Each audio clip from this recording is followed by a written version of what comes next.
El sol de la Ciudad de México, implacable incluso en las primeras horas de la mañana, se filtraba por las persianas desgastadas del pequeño departamento de la colonia Doctores. Adolfo Rivas, un joven de apenas 22 años, se ajustaba el uniforme de policía por primera vez, sintiendo el peso de la placa con una mezcla de orgullo y nerviosismo. Era el 15 de agosto de 1996, su primer día de patrullaje, el inicio de una carrera que había soñado desde niño. Su madre, Elena, lo observaba desde el umbral de la cocina, las manos aferradas a un paño de cocina, los ojos brillantes de una mezcla de amor y preocupación. «Ten mucho cuidado, mijo», le dijo Elena con la voz entrecortada, una advertencia que Adolfo había escuchado innumerables veces durante su entrenamiento en la academia. Él sonrió, un intento de calmarla. «No te preocupes, mamá, es solo una rutina. Además, voy con el sargento Morales, es un lobo de mar». Su padre, Carlos, un ex trabajador de construcción ya retirado por problemas de espalda, se acercó y le dio una palmada en el hombro. «Haz tu trabajo con honor, hijo, y regresa a casa». Adolfo asintió, su corazón latiendo un poco más rápido de lo normal. Se despidió con un abrazo apretado a su madre y un apretón de manos firme a su padre, la imagen de sus rostros grabada en su memoria.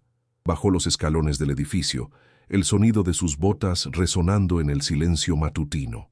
Afuera la patrulla lo esperaba, su pintura blanca y azul brillando bajo el incipiente sol. El sargento Morales, un hombre robusto de unos 40 años, con bigote tupido y una mirada cansada, ya estaba al volante, fumando un cigarrillo. «Rivas, ¿listo para el circo?», gruñó Morales, una sonrisa irónica curvando sus labios. Adolfo subió al asiento del pasajero, sintiendo el olor a nicotina y café rancio que impregnaba el interior del vehículo. El motor rugió a la vida, y la patrulla se deslizó por las calles aún tranquilas. Su ruta los llevaría por las zonas céntricas y, más tarde, por algunos barrios con mayor índice de delincuencia. La mañana transcurrió sin incidentes significativos. Un par de infracciones de tránsito, una llamada por ruido excesivo.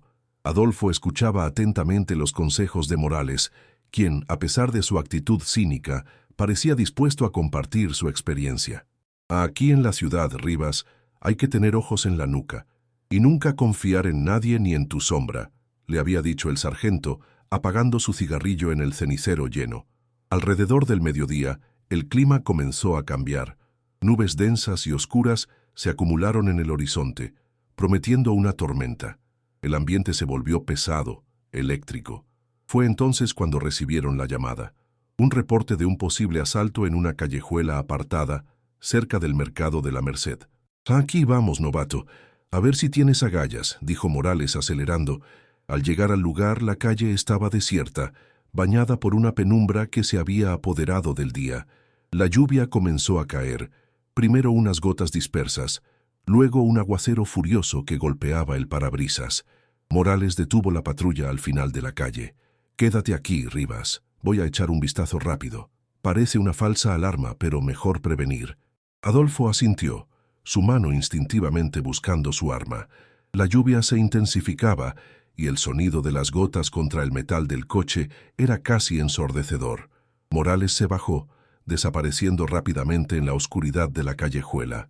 Adolfo esperó, el tiempo pareciendo estirarse. 5 minutos, 10 minutos. La preocupación comenzó a corroerlo. ¿Por qué tardaba tanto? Salió de la patrulla, la lluvia empapándolo al instante. «¡Sargento Morales!», gritó, su voz apenas audible por el ruido de la lluvia. No hubo respuesta. La callejuela, un laberinto de sombras y callejones, parecía tragarse el sonido. La ansiedad se apoderó de él. Se adentró con cautela, su mano en el mango de su pistola. «Sargento, ¿hay alguien aquí?». Sus pasos resonaban en los charcos, el agua ya empapándole los zapatos. Un presentimiento helado lo invadió. De repente, escuchó un ruido, un gemido ahogado, seguido de un golpe sordo. Venía de un callejón estrecho, apenas visible entre 2 edificios abandonados. Adolfo corrió, su corazón latiendo con fuerza. Al girar la esquina, lo que vio lo paralizó. El sargento Morales yacía en el suelo, inconsciente, un charco de sangre expandiéndose bajo su cabeza. Una figura encapuchada se inclinaba sobre él, revolviendo sus bolsillos. El asaltante levantó la vista y sus ojos se encontraron. Un instante de puro terror. La figura, alta y corpulenta, se abalanzó sobre Adolfo. Él apenas tuvo tiempo de reaccionar. Un golpe brutal en la cabeza lo hizo caer de rodillas, el mundo girando a su alrededor. Cayó al suelo, el olor a tierra mojada y óxido invadiendo sus fosas nasales. Lo último que vio fue el rostro sombrío de su agresor antes de que todo se volviera oscuridad. Cuando la lluvia finalmente amainó, varias horas después, la callejuela estaba desierta. La patrulla de Adolfo Rivas seguía allí, las puertas cerradas, las luces apagadas. Dentro el equipo de radio emitiendo solo estática. De Adolfo Rivas, el joven policía novato, no había rastro. Solo el silencio y el eco de una ciudad que, como siempre, parecía guardar sus secretos más oscuros. Las horas se convirtieron en días, los días en semanas. La búsqueda de Adolfo fue intensa al principio. La policía de la Ciudad de México movilizó a sus unidades peinando cada rincón de la colonia Doctores y sus alrededores. La familia Rivas vivía en una agonía constante. Elena no comía, apenas dormía, sus ojos hinchados y rojos de tanto llorar. Carlos intentaba mantener la compostura, pero su mirada perdida revelaba la desesperación. Los agentes interrogaron a Morales, quien, tras recuperarse del ataque, no pudo recordar mucho. Su versión era confusa. Un golpe repentino, una figura borrosa y luego la oscuridad. La patrulla fue revisada minuciosamente, pero no se encontró nada que diera una pista sobre el paradero de Adolfo. Ni una nota, ni un indicio de lucha. Es como si se hubiera desvanecido en el aire. Las teorías se multiplicaron. Una fuga voluntaria, un secuestro, un ajuste de cuentas. Pero ninguna encajaba del todo. Adolfo era un joven recto, sin problemas ni enemigos conocidos. La hipótesis más fuerte era la de un secuestro exprés que salió mal, o que fue llevado por la misma persona que asaltó a Morales. Sin embargo, no hubo exigencia de rescate, lo que complicaba aún más la situación. A medida que pasaban los meses, la esperanza de encontrar a Adolfo con vida se desvanecía. El caso, poco a poco, pasó a ser uno más en los archivos de la policía, un misterio sin resolver que atormentaría a la familia Rivas por años. La patrulla, después de ser investigada, fue devuelta al depósito, su interior frío y vacío, como un recordatorio fantasmal de la desaparición de un joven que apenas había comenzado su camino. El silencio sobre el paradero de Adolfo Rivas se convirtió en un grito ensordecedor para quienes lo amaban. Los años pasaron, tejiendo una red de dolor y resignación alrededor de la familia Rivas. La desaparición de Adolfo se convirtió en una herida abierta que nunca terminaba de cicatrizar. Elena, la madre, se aferraba a cada noticia de personas desaparecidas, a cada rostro en la televisión que remotamente pudiera parecerse a su hijo. Su cabello, antes negro azabache, se volvió completamente blanco, y sus ojos, alguna vez vivaces, ahora cargaban el peso de un dolor silencioso. Carlos, por su parte, se sumió en un mutismo, pasando las tardes sentado en el balcón, con la mirada perdida en el horizonte de los edificios de la ciudad, como si esperara ver a Adolfo regresar en cualquier momento. La casa, antes llena de risas y el bullicio de una familia unida, se transformó en un santuario de la melancolía. El caso de Adolfo, después de un par de años de investigación intermitente, fue clasificado como desaparición sin rastro, un término frío que no hacía justicia al agujero que había dejado en sus vidas. La policía, abrumada por la creciente criminalidad de la ciudad y la falta de nuevas pistas, había archivado el expediente. El sargento Morales, aunque exonerado de cualquier culpa, cargaba con el peso de la experiencia. Había solicitado un traslado a una zona menos conflictiva y rara vez hablaba del incidente, el recuerdo de aquel día lluvioso, grabándose en su memoria como una pesadilla recurrente. Mientras la vida de la familia Rivas se desdibujaba en la rutina del luto, la Ciudad de México continuaba su vertiginoso crecimiento. El viejo depósito de vehículos de la policía, un laberinto de hierro oxidado y polvo, era el hogar de innumerables reliquias del pasado. Entre ellas, la patrulla 073, la misma en la que Adolfo había realizado su primer y último patrullaje. Estaba cubierta por una gruesa capa de mugre y óxido, el número de identificación apenas visible bajo el deterioro del tiempo. Los años 2000 trajeron consigo una modernización en los departamentos de policía. El viejo depósito estaba programado para ser demolido y reemplazado por un centro de operaciones más eficiente. Esto significaba que todos los vehículos antiguos debían ser desechados o vendidos como chatarra. El proceso era tedioso y burocrático, requiriendo una revisión exhaustiva de cada unidad para asegurar que no hubiera nada de valor o de importancia forense antes de su eliminación final. Fue a principios de 2004, casi 8 años después de la desaparición de Adolfo, cuando un equipo de 2 operarios, Miguel y Raúl, recibió la orden de preparar la patrulla 073 para su desguace. Miguel, un hombre de mediana edad con una barba rala y manos curtidas, se quejaba del calor sofocante del verano. «Otro cacharro viejo», refunfuñó, mientras abría la puerta del conductor, que chirrió lúgubremente. El interior olía a humedad y a metal viejo, una mezcla que les era familiar. Raúl, más joven y con menos paciencia, se encargaba de revisar el maletero. La cerradura estaba atascada por el óxido. «Ayúdame aquí, Miguel», dijo, mientras forcejeaba con la manija. Miguel se acercó con una palanca. Con un crujido metálico y un esfuerzo conjunto, el maletero se abrió, revelando un espacio oscuro y sorprendentemente limpio, a pesar de los años de abandono. Dentro, entre algunas herramientas viejas y un chaleco reflectante olvidado, algo llamó la atención de Raúl. Era una vieja mochila de lona, sucia y descolorida, que parecía haber estado allí por mucho tiempo. «Mira esto», dijo Raúl, sacándola con curiosidad. Miguel se acercó. La mochila era pesada, más de lo que esperaban. No tenía el logo de la policía ni ninguna identificación visible.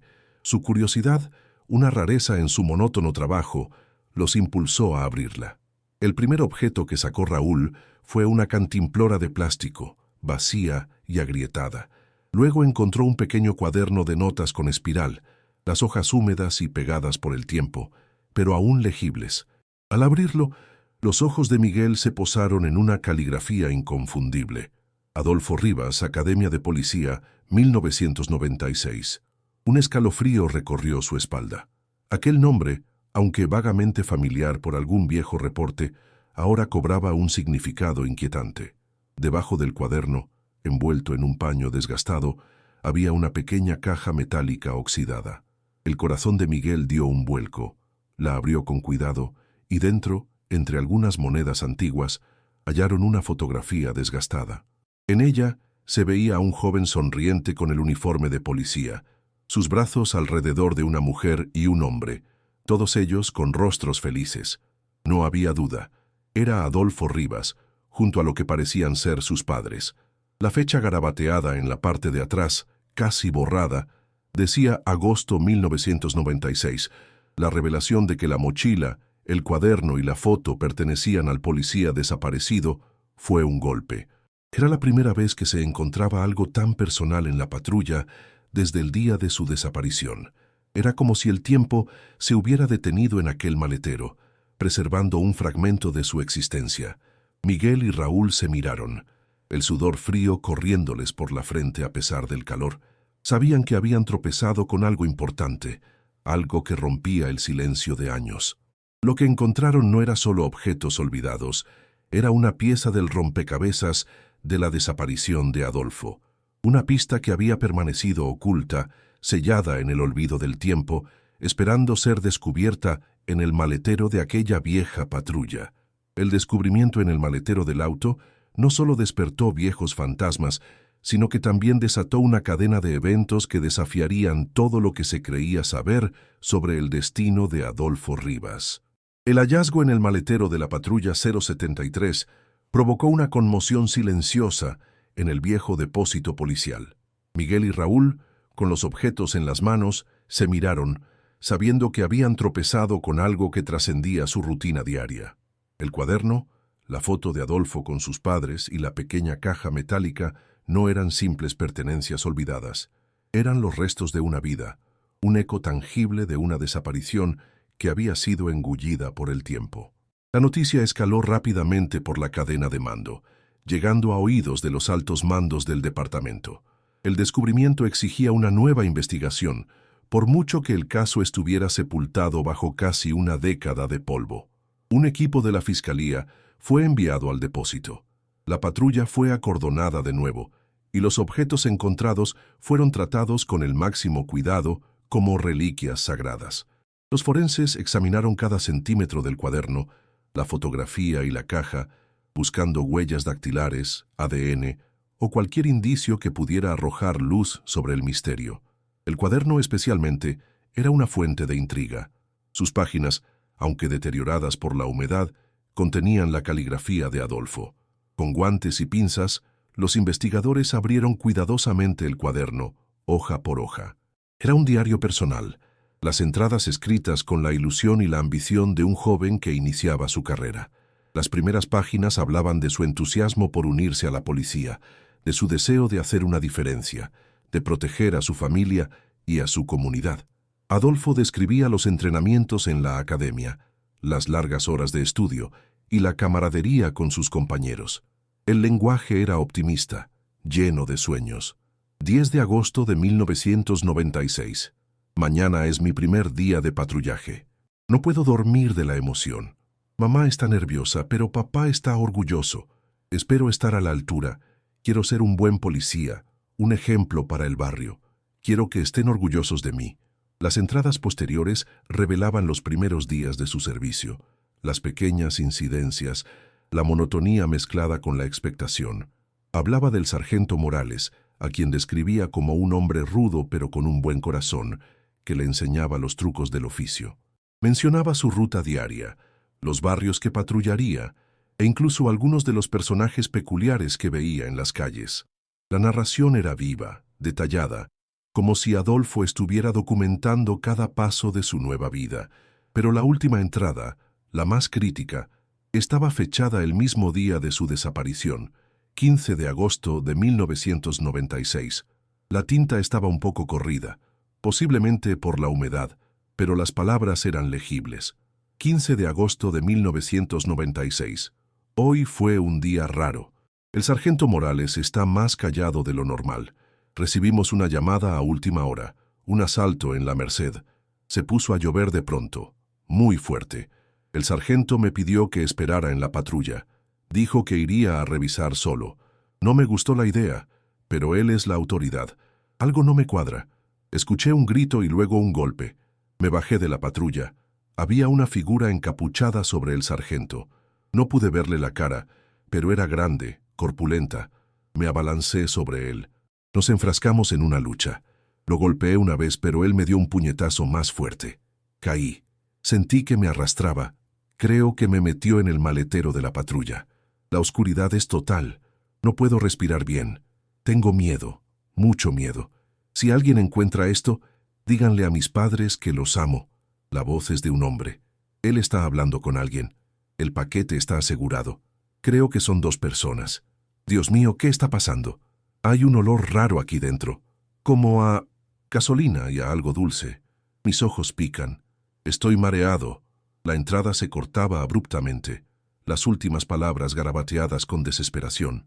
La revelación de que Adolfo había sido encerrado en el maletero de su propia patrulla y no secuestrado fuera del vehículo, cambió por completo la narrativa del caso. Las frases «el paquete está asegurado» y «son 2 personas» sugerían la participación de al menos 2 individuos y un plan premeditado.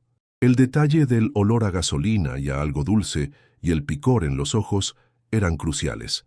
La policía y la fiscalía se vieron obligadas a reabrir el caso con un renovado sentido de urgencia.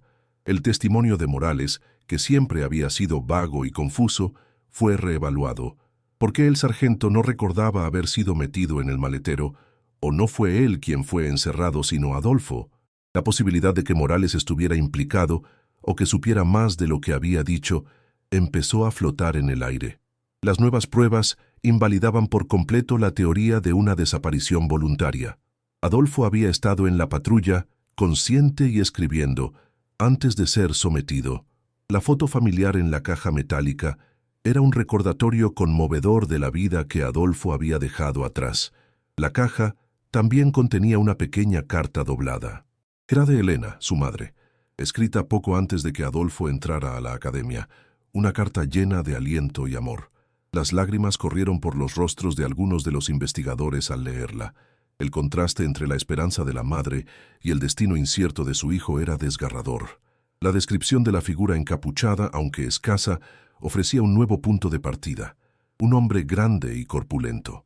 Y la mención del olor raro, una pista olfativa que podría ser fundamental para un análisis forense más profundo si se encontraban residuos en el maletero. El sargento Morales fue localizado y convocado para una nueva ronda de interrogatorios. Su expresión habitual de cansancio ahora se mezclaba con una visible incomodidad. «No recuerdo haber dicho eso», repitió cada vez que se le presentaban las nuevas evidencias.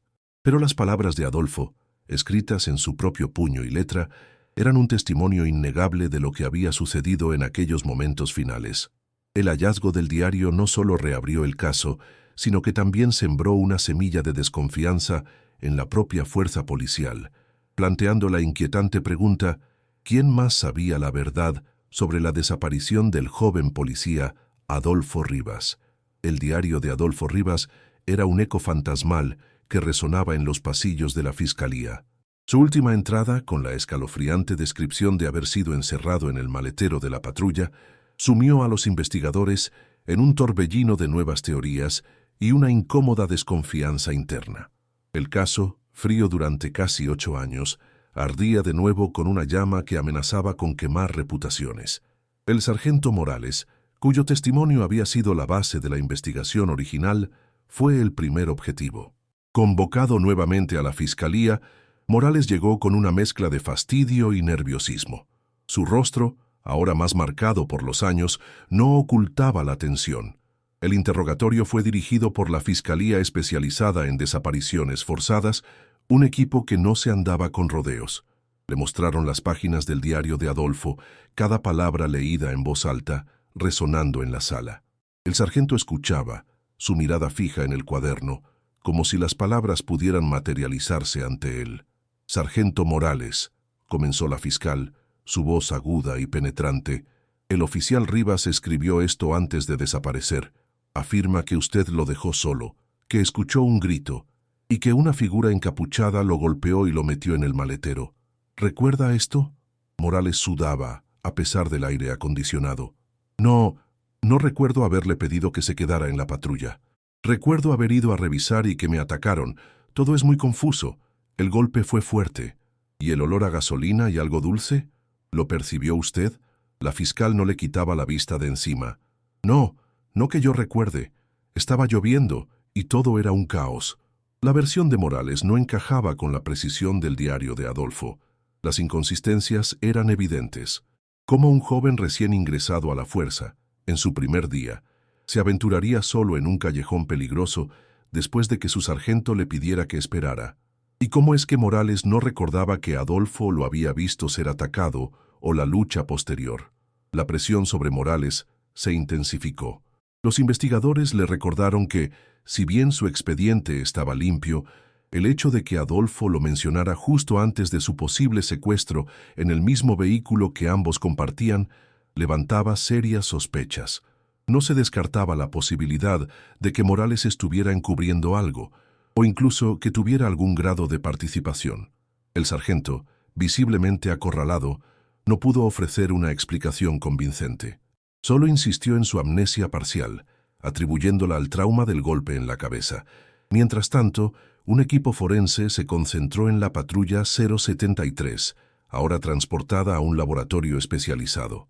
A pesar de los años, esperaban encontrar microtrazas del olor a gasolina y algo dulce que Adolfo había mencionado. Se realizó un análisis exhaustivo del interior del maletero, de la tela de los asientos y de cualquier superficie que pudiera haber conservado residuos. Fue un trabajo minucioso, casi arqueológico. Los resultados fueron sorprendentes. Los análisis químicos detectaron trazas residuales de cloroformo en las fibras del tapizado del maletero y en un pequeño rastro de líquido cristalizado. El cloroformo, un potente sedante y anestésico, explicaba la desorientación y el mareo que Adolfo describió en el diario, y el olor dulzón que percibió. Este descubrimiento era una pieza clave. Confirmaba la veracidad de la última entrada del diario y sugería un plan para incapacitar a Adolfo. Pero había más. En un rincón casi imperceptible del maletero, bajo la alfombrilla, los forenses hallaron una pequeña mancha seca y oscura. El análisis reveló que era sangre humana, con una coincidencia de ADN que arrojó un resultado preliminar impactante. La sangre pertenecía a Adolfo Rivas. El impacto del descubrimiento fue inmediato y devastador. No era una simple desaparición. Adolfo había sido víctima de un crimen violento en el mismo maletero donde fue encontrado su diario. La presencia de su sangre confirmaba que había habido un enfrentamiento, o al menos una lesión que le causó sangrado. Esto también descartaba definitivamente la teoría de una fuga voluntaria. La noticia del hallazgo y los resultados del análisis forense se filtraron rápidamente. Los medios de comunicación que habían mantenido el caso de Adolfo en el olvido ahora lo retomaban con furor. Los titulares hablaban de un giro impactante en un viejo misterio. La presión pública sobre la policía y la fiscalía se disparó. La familia Rivas, al enterarse de las nuevas pruebas, experimentó una montaña rusa de emociones. La esperanza se mezclaba con el horror al saber que su hijo no solo había desaparecido, sino que probablemente había sido violentado dentro del Aña Patrulla. Elena, al conocer la noticia, se desplomó. Carlos la sostuvo, su propio rostro pálido y tenso. Las implicaciones eran profundas. Si Adolfo fuese dado con cloroformo y encerrado en el maletero de la patrulla 073, ¿quién lo hizo? ¿Y por qué el sargento Morales no recordó nada de esto? La presencia de dos personas, como Adolfo lo había escrito, apuntaba a una conspiración. El foco de la investigación se expandió. Ahora no solo se buscaba la verdad sobre la desaparición de Adolfo, sino también la posible implicación de elementos dentro de la propia fuerza policial.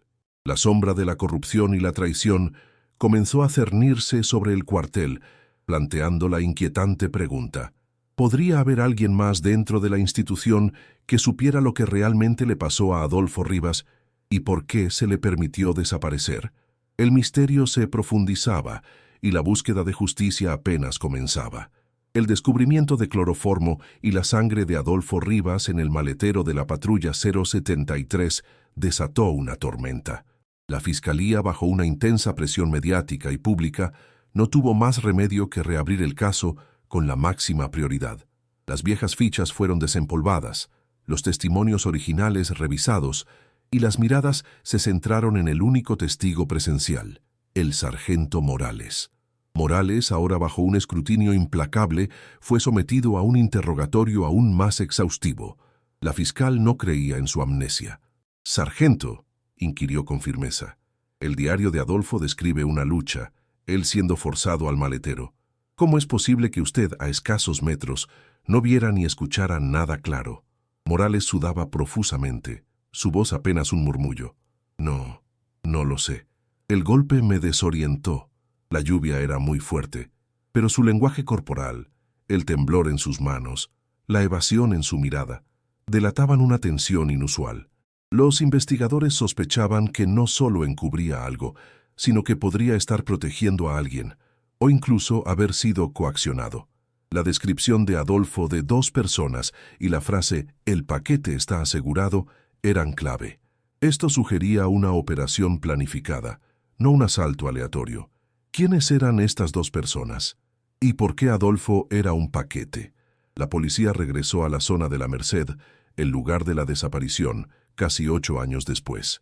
La callejuela, un laberinto de puestos y pasajes ocultos, había cambiado poco. El equipo de investigación entrevistó a viejos comerciantes, a residentes que aún vivían en la zona, buscando cualquier fragmento de memoria, cualquier detalle olvidado de aquel día lluvioso de agosto de 1996.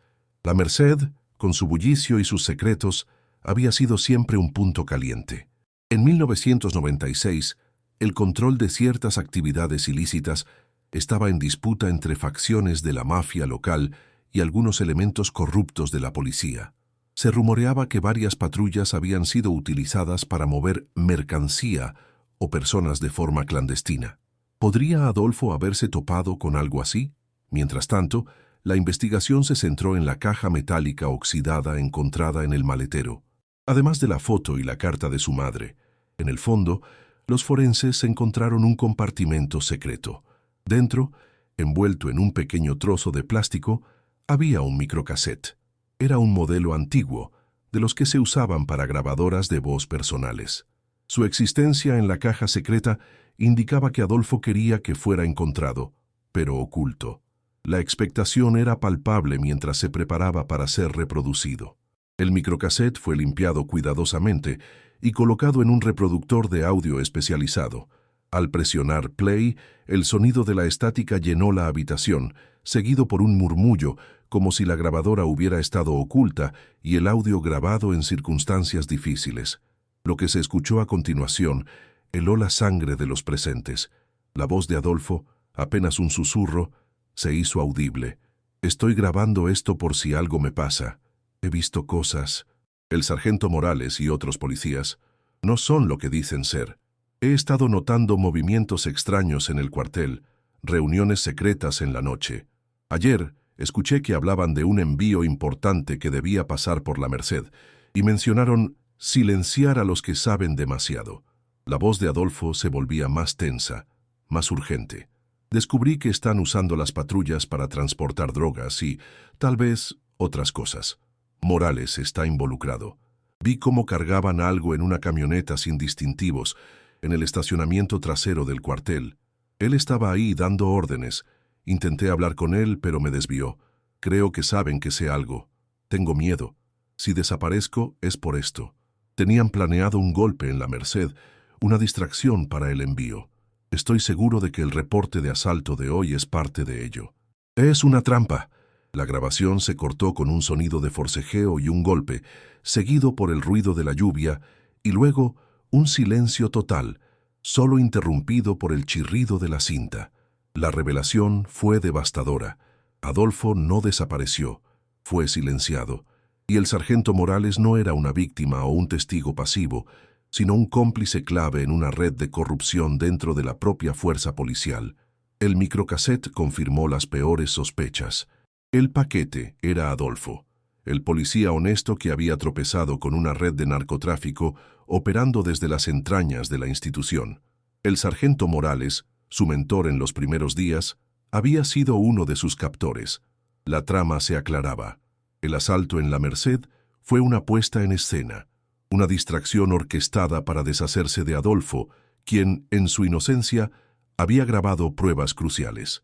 La fiscalía emitió una orden de arresto inmediata contra el sargento Morales. Su presunta amnesia ahora se veía como un elaborado encubrimiento. La noticia del microcassette se mantuvo en secreto para no alertar a otros posibles involucrados. La red de corrupción revelada por Adolfo era mucho más grande de lo que se imaginaban. El joven policía, en su último acto de valentía, había dejado una verdad grabada en un diminuto cassette, un legado que, 8 años después, finalmente expondría el lado oscuro de aquellos que juraron proteger la ley. La caza de los verdaderos responsables apenas comenzaba, y el rastro de corrupción se extendía mucho más allá de las fronteras de la Merced. La grabación del microcassette de Adolfo Rivas desató un terremoto dentro de la institución policial. El sargento Morales fue detenido en su casa al amanecer, antes de que el sol pudiera siquiera asomarse sobre la Ciudad de México. La imagen de sus manos esposadas, visible a través de la ventana mientras era escoltado por agentes de la fiscalía, fue un duro golpe para sus vecinos y colegas, quienes lo conocían como un hombre recio, pero supuestamente honorable. El rumor de su arresto corrió como pólvora por los cuarteles, generando una mezcla de incredulidad y miedo. En la sala de interrogatorios de la fiscalía, Morales fue confrontado con la prueba irrefutable. La voz de Adolfo, clara y desesperada, lo señalaba directamente. Al principio, intentó mantener su postura de amnesia, suplicando que el trauma del golpe lo había dejado confundido. Pero cuando los fiscales reprodujeron la parte de la grabación donde Adolfo describía el olor a gasolina y a algo dulce, y su posterior encierro en el maletero, la fachada de Morales comenzó a resquebrajarse. «Sargento Morales», dijo la fiscal, con una voz que no dejaba lugar a dudas. Sabemos del cloroformo. Sabemos que lo usaron para someter a Adolfo. Sabemos que él fue encerrado en su patrulla. Y sabemos que usted estaba ahí. La presión era inmensa. Finalmente, después de horas de silencio obstinado y negaciones débiles, Morales se quebró. Las lágrimas, que había contenido durante años, brotaron de sus ojos cansados. Con la voz ronca, comenzó a confesar, su relato tejiendo una red oscura de corrupción y miedo. Me obligaron, susurró Morales, la cabeza entre las manos. No tuve opción. Eran ellos o mi familia. Su confesión reveló la operación detrás de la desaparición de Adolfo. Morales era parte de una red de policías corruptos que trabajaba para un poderoso cartel de drogas. Utilizaban las patrullas para transportar cargamentos de cocaína que llegaban a los puertos del Pacífico y eran distribuidos en la capital. Los puntos de entrega y recogida se realizaban en zonas con mucho movimiento, como La Merced, para disimular las operaciones. El plan del 15 de agosto de 1996 era un envío importante. La llamada de asalto fue una distracción, una cortina de humo para desviar la atención de otras patrullas y permitir que el cartel operara libremente. Adolfo, el novato, había sido asignado a Morales sin que éste pudiera influir. El joven, en su ingenuidad, notó algo inusual. Comenzó a hacer preguntas, a observar más de lo debido. La noche anterior a su desaparición, Adolfo había visto a Morales y a otros 2 agentes, identificados por Morales como el comandante Rojas y el oficial Pérez, cargando bolsas sospechosas en una camioneta sin distintivos, en el estacionamiento trasero del cuartel. Adolfo, en su último acto de valentía e inocencia, grabó la evidencia en su microcassette, ocultándolo en su pequeña caja personal. La red se dio cuenta de que Adolfo sabía demasiado. La trampa en La Merced no era solo una distracción para el envío, era una emboscada para el joven policía. Según Morales, fue el comandante Rojas quien le ordenó neutralizar a Adolfo. Lo íbamos a asustar, a obligarlo a guardar silencio, pero se resistió. Pérez y yo lo golpeamos.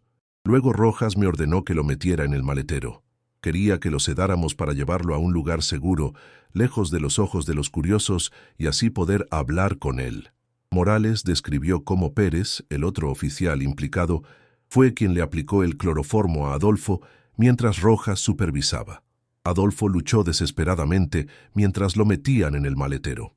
Las últimas palabras de Adolfo en el diario, grabadas con su puño y letra, coincidían con la versión de Morales. El paquete está asegurado, se refería a Adolfo. La sangre encontrada en el maletero era el resultado de la violenta lucha. Morales afirmó que no sabía el destino final de Adolfo. Rojas se llevó la patrulla con él dentro. Me dijo que lo llevarían a un rancho fuera de la ciudad para manejarlo. Después, me dieron órdenes de regresar al cuartel y fingir la amnesia. Me amenazaron con hacerle daño a mi familia si hablaba. Me prometieron que Adolfo estaría bien si cooperaba, que solo lo convencerían de mantener la boca cerrada y luego lo soltarían. Les creí, dijo Morales, su voz llena de arrepentimiento. Fui un cobarde. Lo siento mucho. La confesión de Morales fue un punto de inflexión. No solo confirmó la participación de una célula de corrupción dentro de la policía, sino que también reveló 2 nombres clave, el comandante Rojas y el oficial Pérez. La fiscalía tenía ahora a los principales responsables del secuestro de Adolfo y posiblemente de su muerte. La noticia de la confesión y la implicación del sargento Morales fue un shock para la opinión pública. La reputación de la policía se tambaleaba. La familia Rivas, al escuchar la noticia en la televisión, sintió una mezcla de alivio y una profunda tristeza. Sabían la verdad, pero también que su hijo había sido traicionado por aquellos en quienes confiaba. La cacería se amplió. Ahora buscaban a Rojas y Pérez y esperaban encontrar a Adolfo, o al menos los restos de su trágica historia. La verdad, aunque dolorosa, comenzaba a salir a la luz. Con la confesión del sargento Morales, la fiscalía ya tenía las piezas clave, los nombres del comandante Rojas y el oficial Pérez. La orden de captura fue emitida de inmediato y una operación de rastreo a gran escala se puso en marcha para dar con ellos. La policía, ahora con un renovado sentido de urgencia y vergüenza institucional, estaba decidida a limpiar su nombre.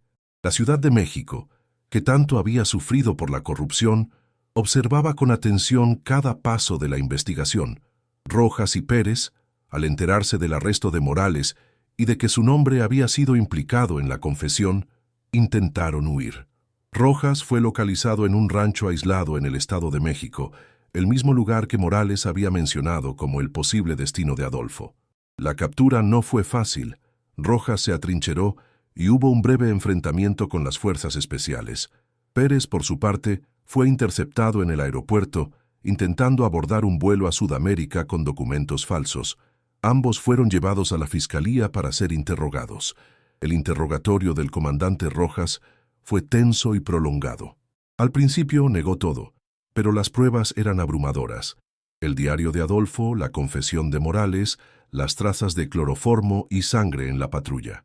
Finalmente, sin más opciones, Rojas también se quebró, aunque con una actitud más fría y calculadora que Morales. Su testimonio confirmó la red de narcotráfico y la complicidad de otros elementos de la policía. Reveló que Adolfo había sido un accidente, un joven honesto que se había cruzado en el camino equivocado. No queríamos matarlo, dijo Rojas con voz áspera. Solo lo íbamos a disciplinar. Le íbamos a dar una lección para que aprendiera a no meter sus narices donde no le importaba. El plan era llevarlo al rancho, atarlo y mantenerlo unos días, hasta que el envío principal estuviera fuera del país. Luego lo soltaríamos, con una advertencia clara. Pero el destino de Adolfo, según Rojas, fue mucho más sombrío. Cuando lo metimos en el maletero, todavía se resistía, a pesar del cloroformo. Pérez le dio un golpe con la culata del arma para noquearlo por completo. Creímos que solo se había desmayado. Lo amarramos y lo llevamos al rancho. Pero cuando llegamos, no respiraba. Pérez se asustó. Le habíamos dado demasiado cloroformo y el golpe en la cabeza fue fatal. La revelación de Rojas fue devastadora. Adolfo Rivas, el joven policía lleno de sueños, había muerto en el maletero de su propia patrulla, asfixiado por el cloroformo y a causa del golpe que recibió. Su muerte no fue intencional, sino el resultado de la negligencia y la brutalidad de sus captores. Pérez, al ser interrogado por separado, confirmó la versión de Rojas, añadiendo detalles sobre el pánico que sintieron al darse cuenta de que Adolfo había fallecido. «Nos asustamos», dijo Pérez, su voz temblorosa. «No sabíamos qué hacer.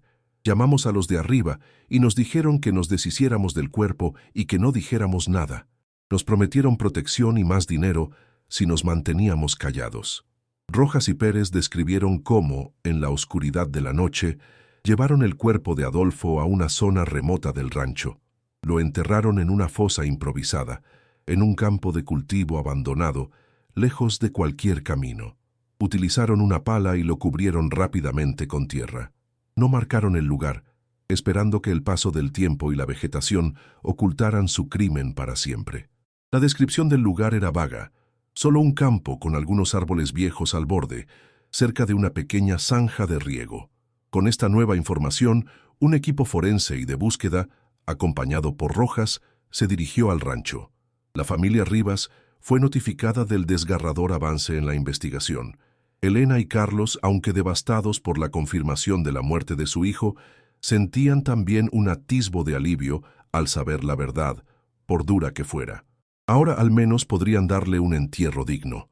La búsqueda en el rancho duró días. El área era vasta y la descripción de Rojas, aunque detallada, no era lo suficientemente precisa. Los especialistas utilizaron georradares y perros entrenados para la detección de restos humanos. El tiempo, la erosión y la vegetación habían borrado casi todos los rastros. La frustración crecía a medida que pasaban las horas.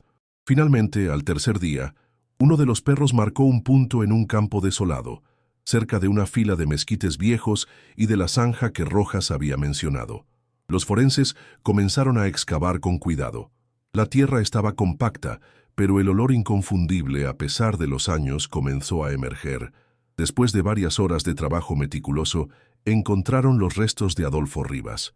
Estaban envueltos en un viejo cobertor, su uniforme de policía apenas reconocible, desintegrado por la humedad de la tierra.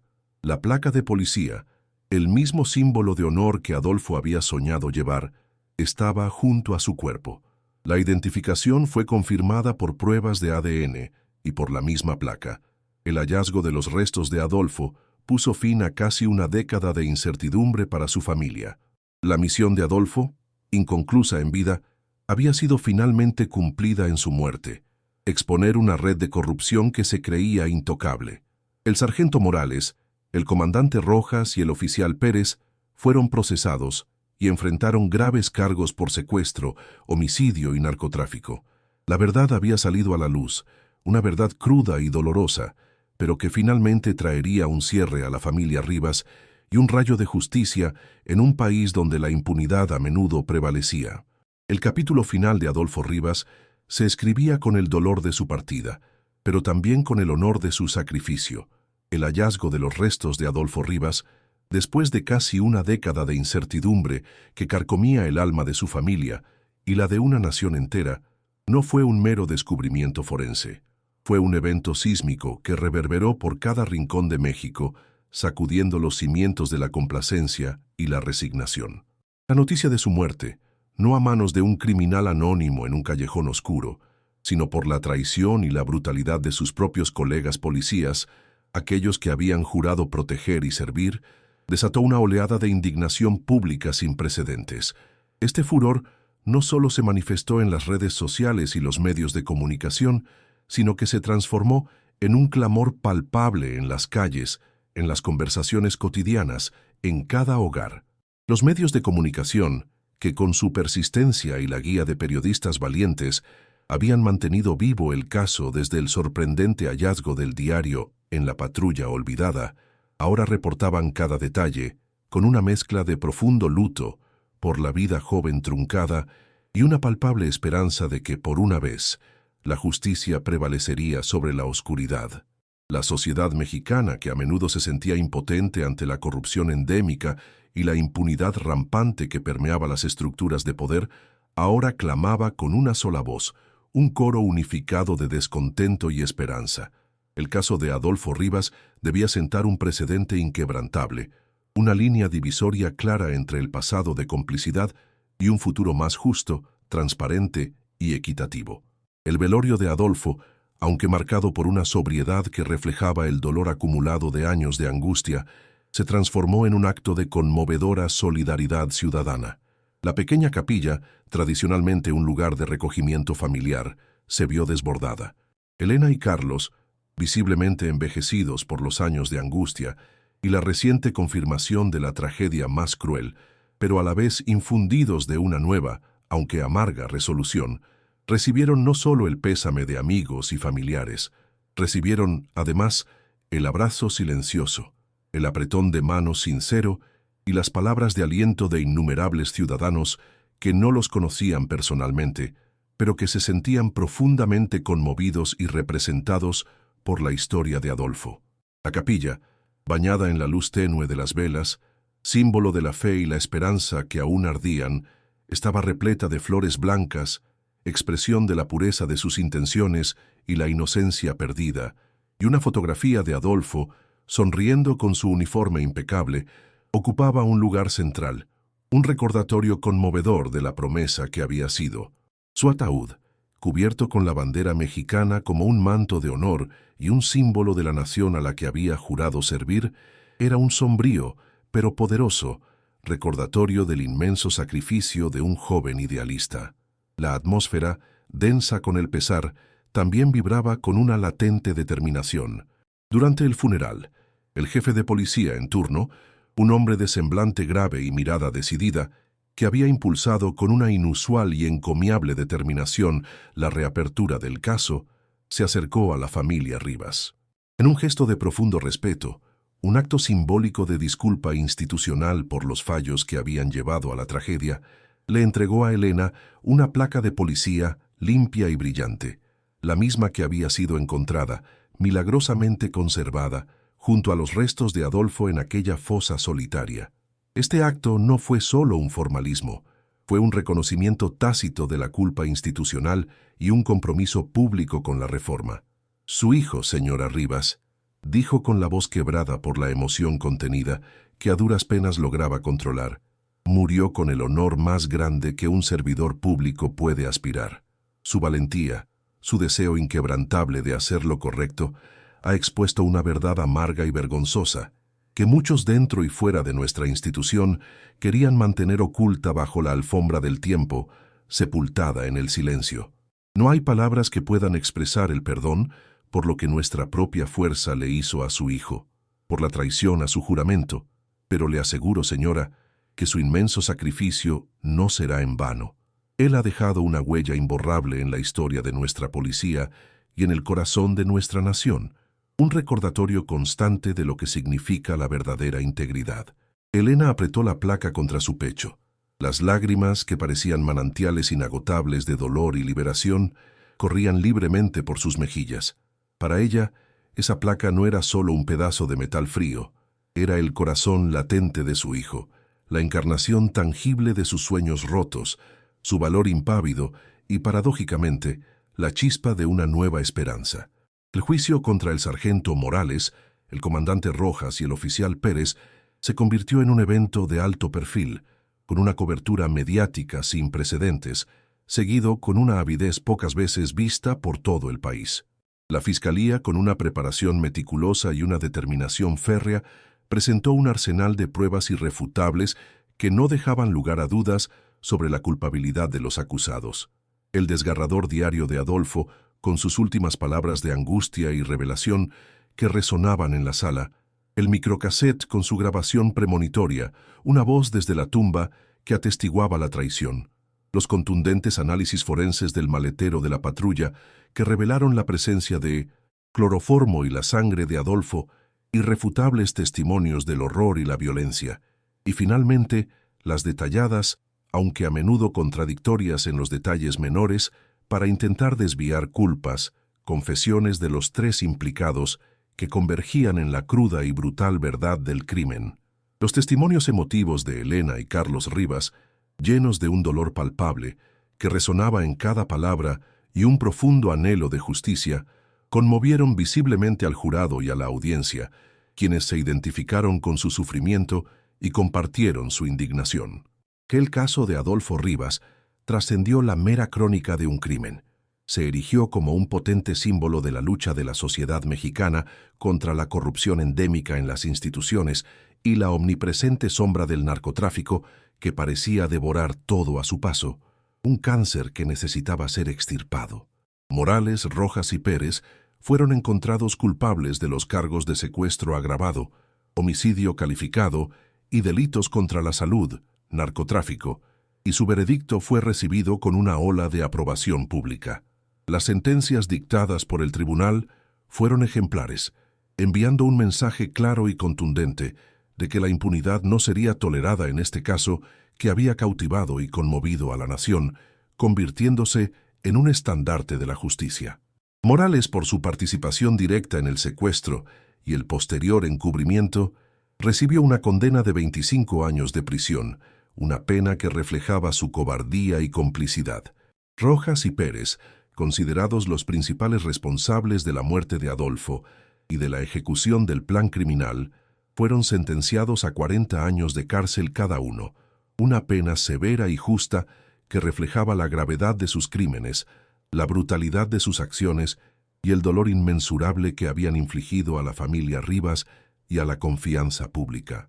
La noticia de las contundentes condenas fue recibida con un aplauso unánime en la sala del tribunal, un eco de la satisfacción colectiva y el clamor por justicia que había resonado incansablemente en las calles y en los corazones de millones. Los titulares de prensa al día siguiente clamaban en letras mayúsculas «Justicia para Adolfo», reflejando el sentir de un país que por fin veía una luz, por pequeña que fuera, en la densa oscuridad que había envuelto el caso durante tanto tiempo. El caso de Adolfo Rivas tuvo un impacto sísmico, un verdadero cataclismo moral y estructural en la policía de la Ciudad de México y, por extensión, en otras corporaciones del país. Bajo la presión inmensa de la opinión pública, la necesidad imperiosa de restaurar la confianza perdida y la urgencia de limpiar la imagen de la institución, se inició una profunda purga interna, la más ambiciosa en décadas. Esta purga incluyó una revisión exhaustiva de expedientes de todos los agentes, la implementación de rigurosas pruebas de integridad, polígrafos y evaluaciones psicológicas, lo que llevó al despido y procesamiento de varios elementos corruptos que habían operado impunemente durante años, tejiendo sus redes de complicidad y socavando la ley. La historia de Adolfo, su sacrificio, su inquebrantable búsqueda de la verdad y su trágico destino, se incorporó de manera permanente y prominente a los programas de entrenamiento en la Academia de Policía. Su diario, en particular, se convirtió en una lectura obligatoria para los nuevos reclutas, una voz desde el pasado que inspiraba a la honestidad y advertía sobre los peligros de la corrupción, un recordatorio constante del deber ético y la integridad inquebrantable que todo oficial debe poseer, incluso frente a la tentación o la amenaza más insidiosa. Se implementaron mecanismos de denuncia más seguros para los agentes que detectaran irregularidades, fomentando una cultura de transparencia, rendición de cuentas y protección al denunciante, rompiendo el pacto de silencio. Elena y Carlos Rivas, aunque eternamente marcados por la pérdida irreparable de su hijo, encontraron una nueva y sorprendente fortaleza en el legado que Adolfo había dejado con su vida. Con el tiempo, transformaron su dolor en una poderosa fuerza motriz para la acción cívica.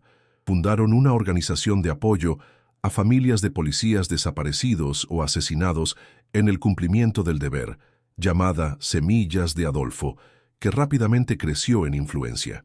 Se dedicaron con fervor y una pasión incansable a abogar por la justicia, la transparencia y la rendición de cuentas, incansables en su misión de asegurar que la historia de Adolfo sirviera como un faro de esperanza y un motor de cambio para otras familias que enfrentaban tragedias similares. Su hogar, aunque todavía contenía el eco melancólico de la ausencia de Adolfo, ya no era solo un lugar de luto silencioso, sino un vibrante centro de activismo, memoria y lucha incansable por un futuro más justo y seguro para todos. Se convirtieron en voces respetadas en foros nacionales e internacionales sobre derechos humanos, lucha contra la corrupción y reforma policial, llevando el mensaje de Adolfo mucho más allá de las fronteras de México. Su resiliencia se convirtió en una inspiración para millones. Desde las frías y opresivas paredes de la prisión de alta seguridad, el sargento Morales, un hombre antes fuerte que ahora se veía consumido por el remordimiento, envió una carta a la familia Rivas. En ella expresaba su profundo y sincero arrepentimiento, su pesar inmenso por su cobardía y por haber contribuido al trágico destino de Adolfo. Aunque el camino hacia el perdón era largo y arduo, un viaje que quizá nunca culminaría para Elena y Carlos, la familia Rivas, en su inmensa humanidad y su deseo de cerrar un ciclo, reconoció el arrepentimiento, una pequeña, pero significativa, señal de que incluso en la más profunda oscuridad y desesperación podía existir un atisbo de redención. Esta carta, leída públicamente por ellos, añadió otra capa de complejidad y humanidad al epílogo de la historia. Casi una década después de su muerte, Adolfo Rivas, el joven policía novato que había soñado con un México mejor y más seguro, no era simplemente una estadística más en los sombríos registros de la criminalidad y la impunidad. Su historia se había transformado en un testimonio poderoso de la honestidad, el coraje y el sacrificio supremo, un eco de esperanza en un país que tanto lo necesitaba y que buscaba su propio camino hacia la redención. La placa que Elena Rivas guardaba con tanto celo, ese pedazo de metal pulido y cargado de significado, era mucho más que un simple distintivo oficial. Era un símbolo imperecedero de la lucha incansable por la justicia, la memoria viva de un hijo que había muerto defendiendo los principios en los que creía con fervor inquebrantable, y un recordatorio para siempre de que la verdad, por mucho que se intente ocultar bajo capas de mentiras, complicidad y corrupción, siempre, inevitablemente, encuentra la manera de salir a la luz, iluminando incluso los rincones más oscuros de la sociedad y trayendo consigo el amanecer de una nueva esperanza. La historia de Adolfo Rivas no solo había terminado, sino que había comenzado una nueva era de conciencia y acción en México.